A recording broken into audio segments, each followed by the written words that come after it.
బద్ధకం వచ్చేస్తుంది. ఒక ఆదివారం మాని దేవుని సన్నిధి పడుకుంటాం, తెల్లవారు వెళ్తామా పనికి, నేను సంబంధం రేపు వెళ్తాను అంటాం. అయిపోయిందా? కొత్తగా చెప్పడానికి ఏముంటుంది? దేవునికి స్తోత్రం. హిజ్కియా దేవుని విషయంలో ఎక్కడ అశ్రద్ధ చేయలేదండి.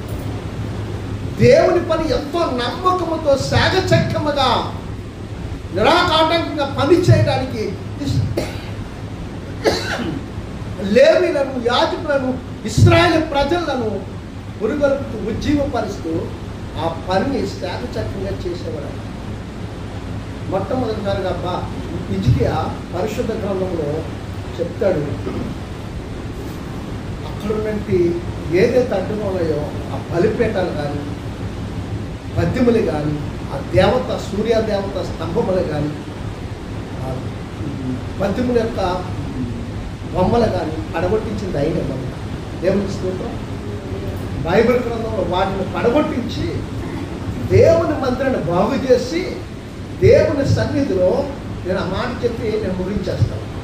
ఆయన ఎంత చక్కగా, ఎంత అద్భుతంగా ప్రభువుని ఆరాధించారో చూడండి.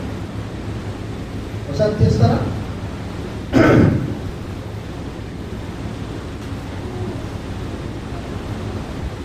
30వ వచనం చదవండి. 29:30 రెండో చదవండి. దావీదు దీర్ఘదర్శియగు ఆశాపును రచించిన శ్లోకములను ఎత్తి యెహోవాను స్తుతించుడని రాజైన హిజ్కియాను అధిపతులను లేవీయులను ఆజ్ఞాపించగా వారు సంతోషముతో స్తోత్రములు పాడి తల వంచి ఆరాధించింది. ఏం చేశారంటమ్మా? ఏం చేశారు? ఏం చేశారు? గట్టిగా చెప్పండి. ఏం చేశారు? ఇంకా తల వంచారు. ఏం చేశారట? తల వంచి ఆరాధించారు. ఏంటమ్మా ప్రార్థన చేసుకుంటే ఏంటమ్మంటే శల్పను లగిశ్రీ, కళ్ళద్దాలు లగిశ్రీ, కన్నె లగిశ్రీ, ఆ చెవులని లగిస్తామ్మా. మనం ఎంత భక్తులమో చూడాలి.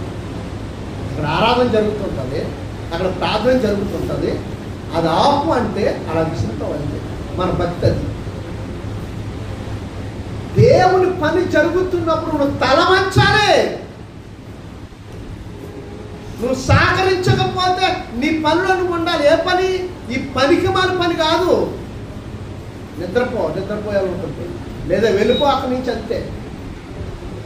ఇతరులకి భక్తి చేసే వారికి భక్తిని భంగపరిచినట్టుగా నువ్వు ఉంటే ఆయన అంటాడు, 1 కొరింథీయులకు రాసిన పత్రిక 3వ అధ్యాయంలో దేవుని ఆలయం పాడు చేస్తే ఏం చేస్తాడట? మనల్ని పాడు చేస్తాడు. నీకు ఆ భయం ఉండదు.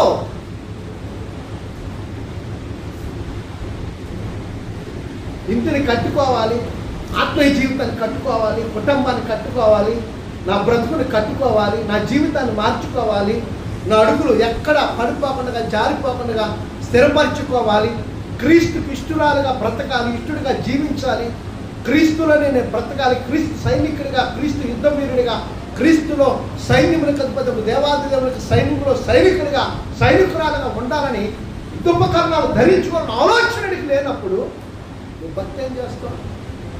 10 సార్లు చెప్తే మనుషులు చూస్తుండగా ప్రార్థన చేస్తూ గొప్పవరం కాదు. ఆయన అంటాడు మత్తయి సువార్తలో, నేను చెప్పే మాట కాదు, 6వ అధ్యాయంలో, మనుషులకు కనబడమని మీరు ప్రార్థన చేస్తారట సంత వీధిలో.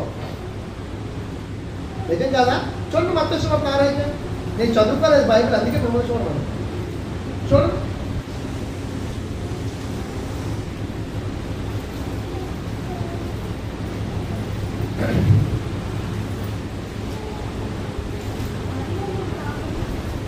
చదువు ఎక్కడ తేడా చెప్తా. చదువు.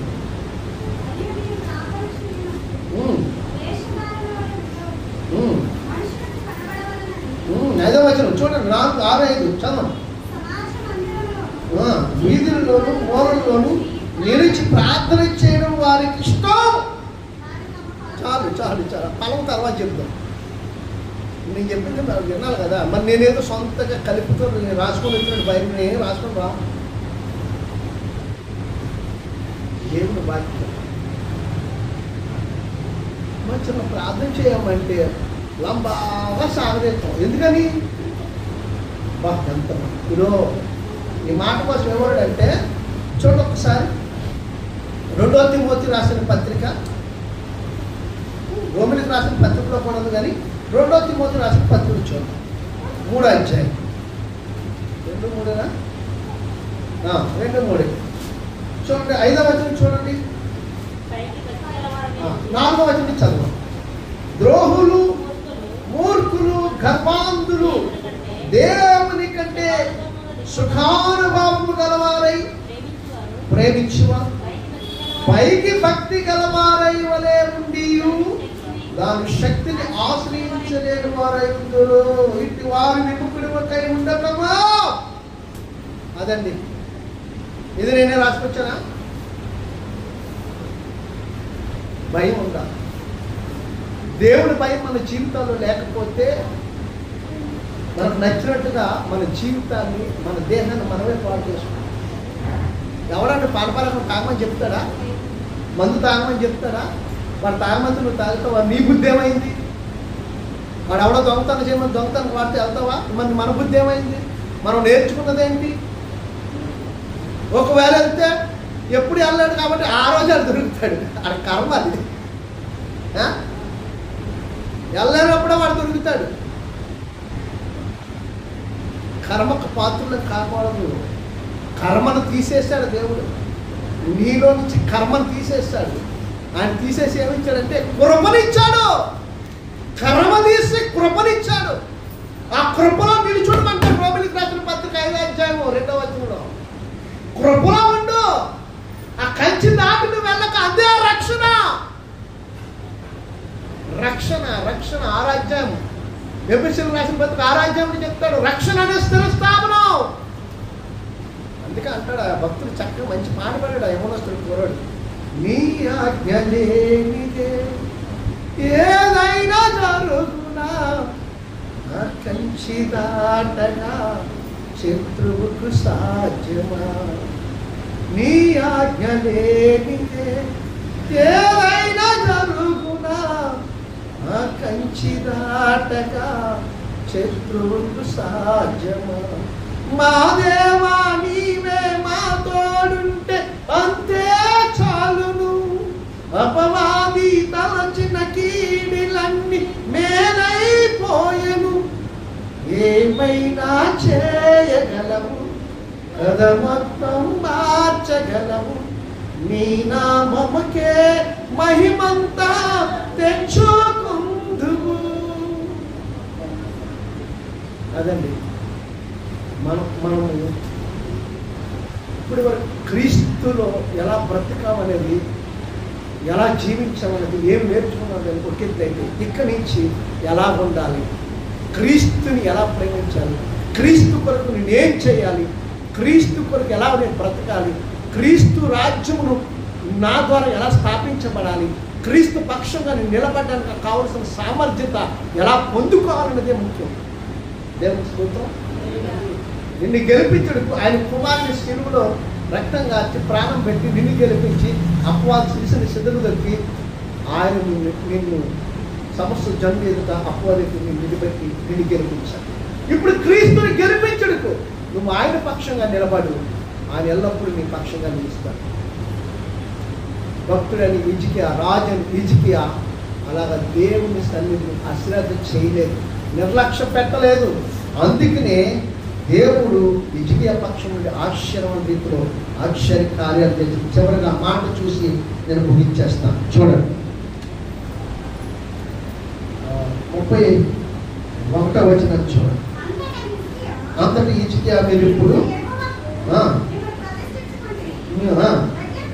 దగ్గరికి వచ్చి యెహోవా మందిరములో బలిద్రవ్యములను కృతజ్ఞతార్పణను తీసుకుని రండి ఆజ్ఞగా సమాజపు వారు బలిద్రవ్యములను కృతజ్ఞతార్పణలను తీసుకుని వచ్చి దహన బలి అర్పించుటకు ఎవరికి ఇష్టము పుట్టినో వారు దహన బలి ద్రవ్యములు తీసుకుని వచ్చేది.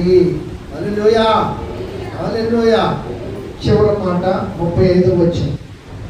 సమాధానపు బలి పశువులను ప్రభు దహన బలి పశువులను దహన బలులకు ఏర్పాటు ప్రాణాత్మకు సమృద్ధిగా ఉండెను.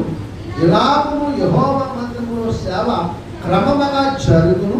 ఈ కార్యము అప్పటికప్పుడే జరిగినందున దేవుడు జనులకు సిద్ధపరిచిన దానిని చూసి హిజ్కియాయు జనులందరూ సంతోషించింది. ఆమేన్. ఎప్పుడు సంతోషం ఉంటామంటే దేవుని పనిలో స్థుతించను పాలుభాగస్తులు అయినప్పుడు, దేవుని పని నిర్లక్ష్యం చేయకుండా, దేవుడు అంటే అశ్రద్ధ కలగకుండా పరుగున వచ్చి ప్రభుని స్తుతించి ఆరాధించినప్పుడు నువ్వెల్లప్పుడు దేవునికి ఇవ్వాల్సిన ప్రతి కృతజ్ఞత అర్పణ తీసుకొచ్చి యాజకులకి ఇచ్చి దేవుని సన్నిధిని చేరి ఆ సమాధాన బలుడు అర్పించినప్పుడు, అనగా స్తోత్ర బలుడు అర్పించినప్పుడు, అనగా కృతజ్ఞతాస్తుతులు అర్పించినప్పుడు, ధూప నైవేద్యములు యాచనలు ప్రభు సన్నిధిలో చేసినప్పుడు, ప్రభును ఆరాధించి అనేకుల కొరకు విజ్ఞాపన కర్తగా అనేకుల కొరకు మొరపెట్టి అనేకులు రక్షణార్థమై నువ్వు ప్రార్థన చేసినప్పుడు ఎల్లప్పుడూ నువ్వు సంతోషిస్తావు.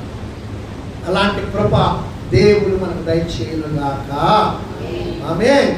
ఆమేన్. ఆమేన్. God bless you. అందరూ